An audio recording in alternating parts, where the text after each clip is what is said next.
towers and the walls that exist there today and the elevation of that city. And then read, as we've been doing in the last several days, to the great book of Nehemiah, chapter 3, where he mentions a number of gates and a couple of towers and these fortresses. Jerusalem was a great fortified city. Now, as much as I would like to talk about the archaeology and more about the geography of Psalm 48, that is not the emphasis of this psalm. But rather it is and was used by the psalmist as visual imagery to talk about, look at it in chapter 48, verse 1, the greatness, the glory, the beauty, the awesomeness of God. Psalm 48, verse 1 again says, "Great is the Lord and greatly to be praised." Now, why? That's the question that we want to answer in this psalm. What does the psalmist tell us about God that would motivate us and encourage us to greatly praise God, to give him the glory and the honor that he is so richly deserving? And in essence, the psalmist, if I could sum it up in this way, says there are two things. God is greatly to be praised because he is like a fortress. He's like a fortress. And then secondly, and that's in verses 1 through 8. And then secondly, in verses 9 through 11, God is to be praised because he is righteous. Now, let's go back in those first 8 verses. He is greatly to be praised because he is like a fortress as seen in this great, marvelous city of Jerusalem. Notice now in verse 1, he says he's greatly to be praised in the city of our God. I want to know more about God. I want to know more about his protection and the way that we should view God. Then, as the psalmist goes on to say at the end of the psalm, take a look at verse 12. Look at this. Walk about Zion. Now, Zion is symbolic imagery often used in reference to the dwelling place of God. Sometimes it's speaking about, most oftentimes, some 150, I think, some odd times here, and 152 times in the Bible, referencing the dwelling place of God, but mostly speaking about Jerusalem, or early on where David lived, and the stronghold of Zion. And so Zion sort of moved around a little bit in this general area. But as in Hebrews chapter 11, and also in thinking about heaven itself, the heavenly place where God dwells, we think about it as Zion. We sing the song, "We're marching to Zion." Beautiful, beautiful Zion. It's where God is. And this is God's city, Zion. And so in verse 12, he says, I want you to walk about Zion, go around her, number her towers, consider her ramparts, go through her citadels. And while though there is some crossover in terms of the meaning about each of those particular items associated with the city, they're still what I was describing earlier. The ramparts on top of the walls, the towers to be able to view and see people from a distance, the citadels where the weaker part of the city is. Today, where that northern part of, or where the Tower of David is and where it's known as the Citadel, there's this massive area where King Herod had once a palace built there, and then he had this massive citadel built with 3 large towers surrounding his sort of palace area on the northern side of that. And he built them there because that was the weaker part of the city. Jerusalem was surrounded by valleys, as I mentioned already, but in the north part, it sort of flattened out. And because of an entry point there, and because it sort of flattened out, the city was always more vulnerable to attack on the northern side. And that's where, by the way, the Romans tried to infiltrate the city at first when they laid siege to it in AD 70. So they built a huge citadel there, a protective area where you could house armies.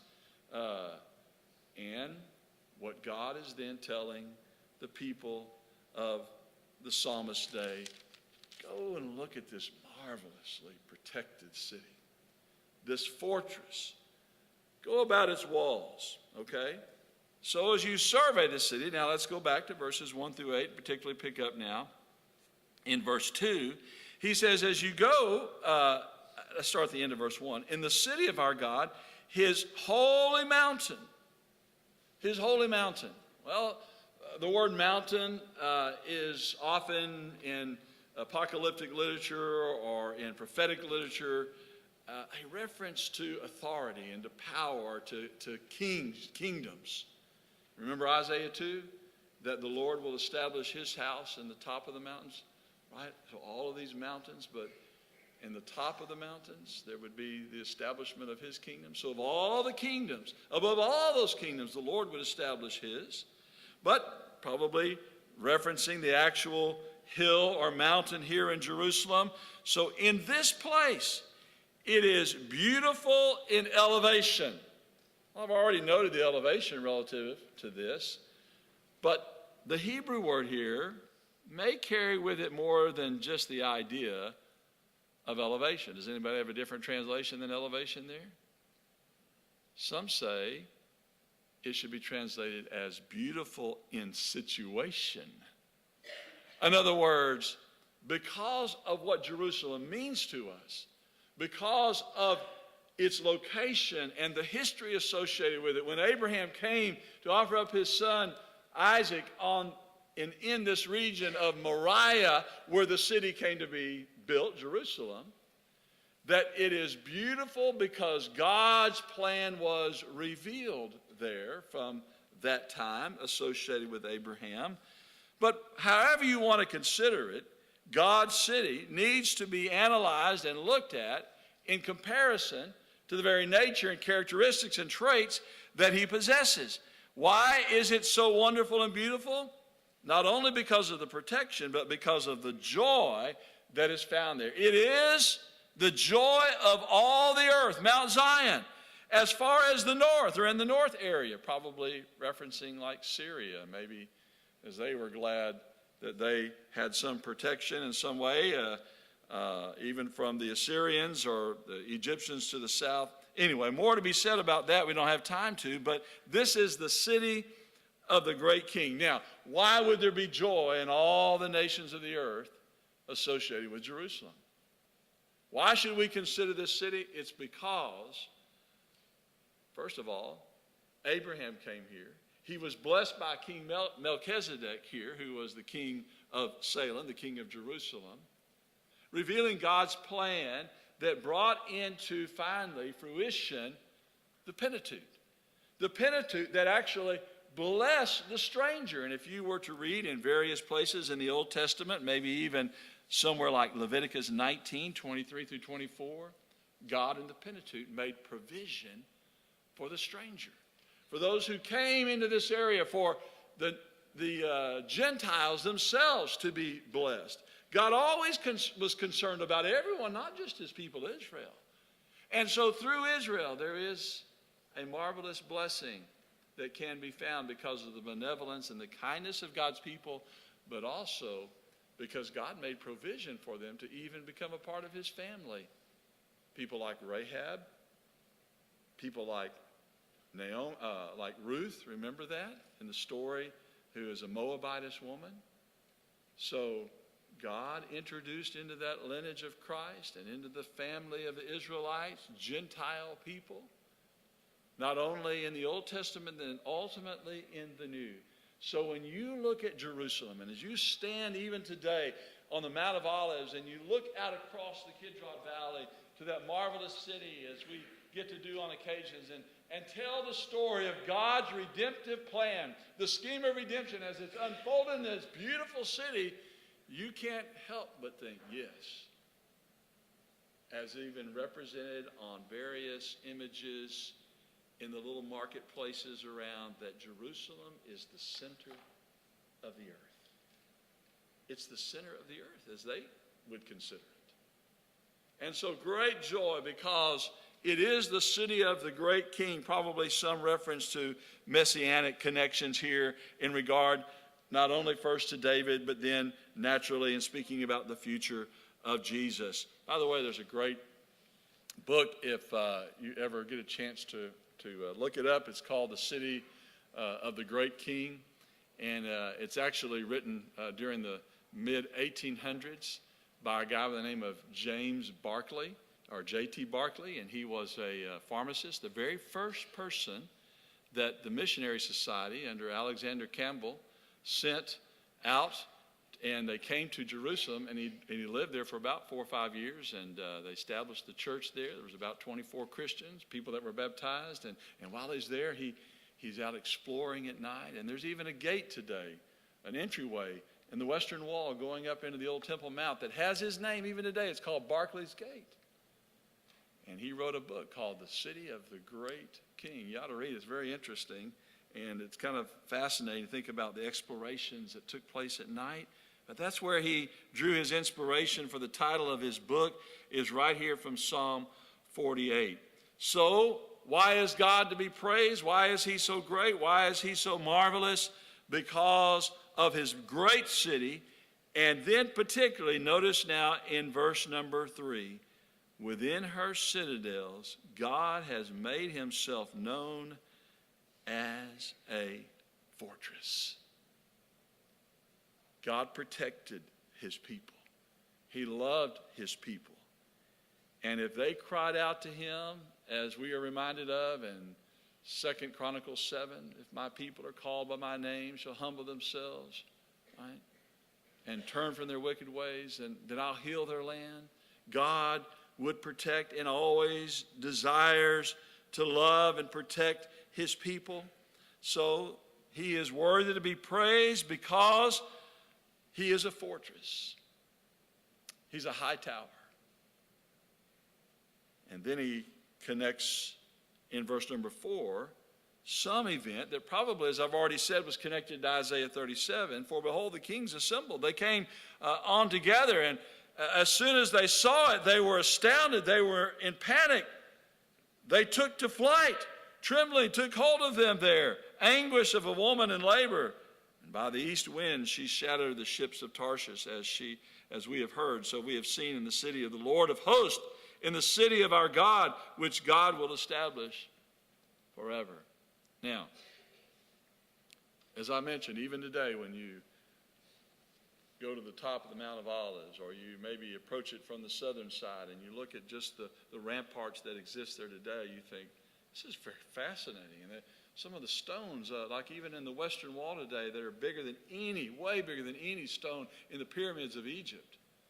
One of the stones that makes up the base wall of the western wall today is every bit as long as from here to that wall over there.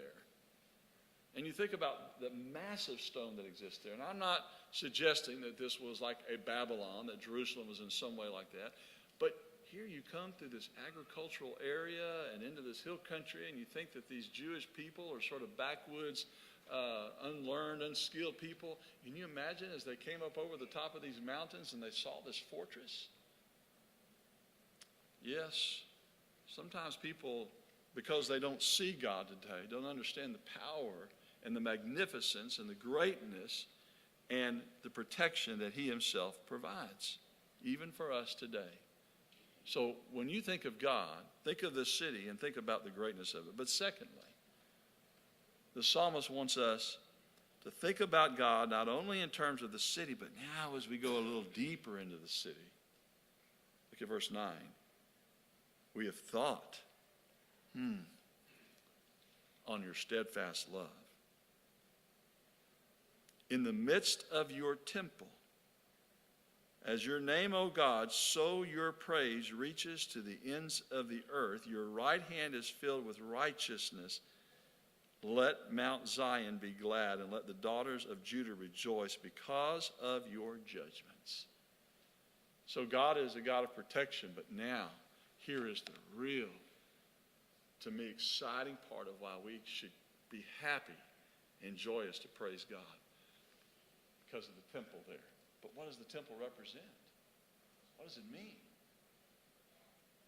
It is God saying to his people Israel and to all of time, the fellowship that was broken in Eden, I now have created a place on earth where I can be in fellowship with you. I love my creation. I want to commune with my creation. I want to eat of these sacrifices and smell in your solemn feast as you come and worship me.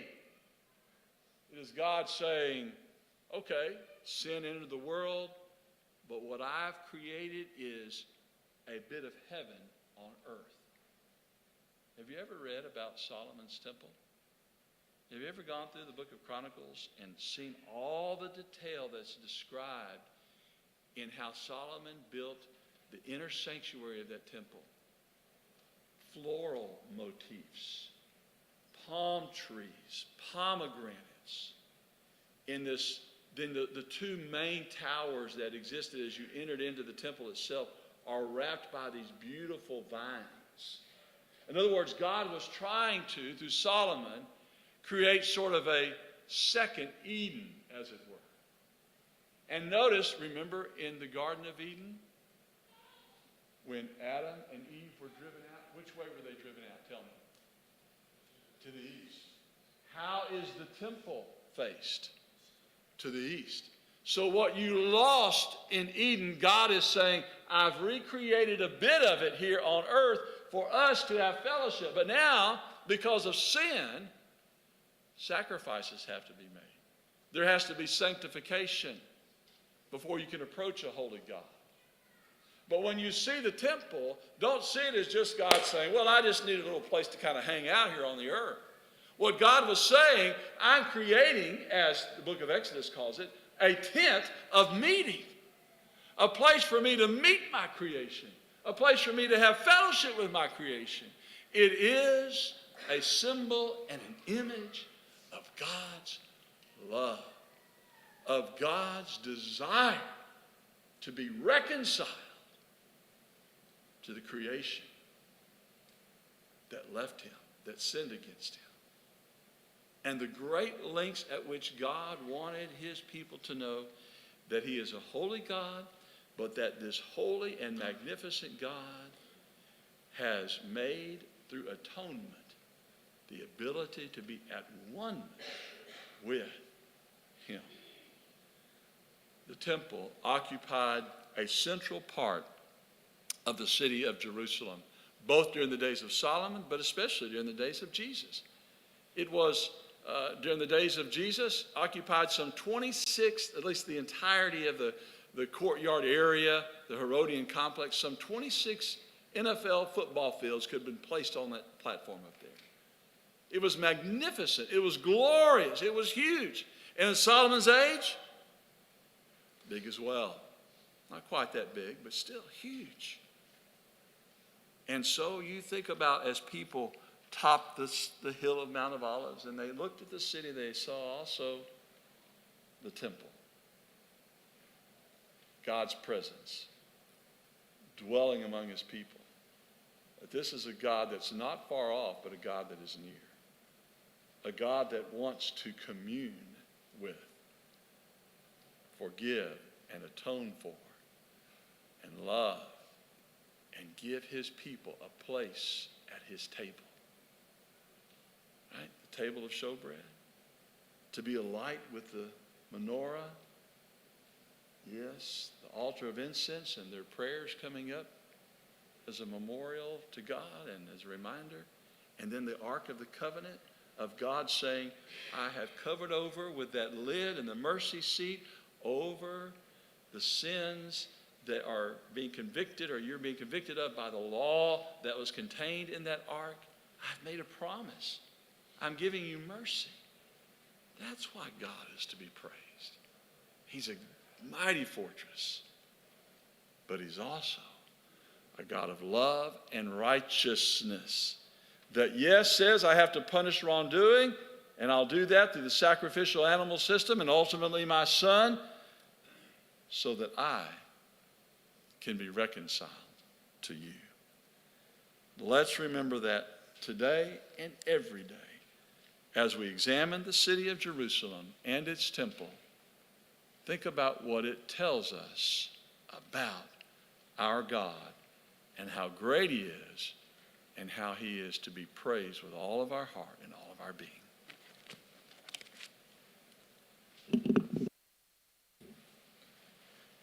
What a great way to start the day, to be reminded of God's place among us, his desire to dwell with us, and his great majesty. We're going to be dismissed in just a moment. There are 3 class options at the next hour, beginning at 9:10. It is a little bit different, though, than your schedule shows. We had to make a speaker change because of a flight that got moved up. And so just so you know, it's not on your printed sheet, but there will be in here, the ladies' class will meet. And so be aware of that. Also in the first room, it says Kevin Hahn. Actually, that's going to be Hiram Kemp. Kevin is going to move to the 11:10 hour in here. So it'll be Hiram and Jordan Moore in the 2 rooms in the annex. So choose wisely and don't be mad at me, as a lot of people have been this week. So also one other announcement, and that is that the bookstore let us know that they will be packing up after the last afternoon session. So the bookstore will not be open tonight. So if you are looking at getting some things and having your eye on some stuff, you might want to take care of that throughout the day today before the last session is over. So if there's nothing else, let's be dismissed and reassembled at 10 after 9.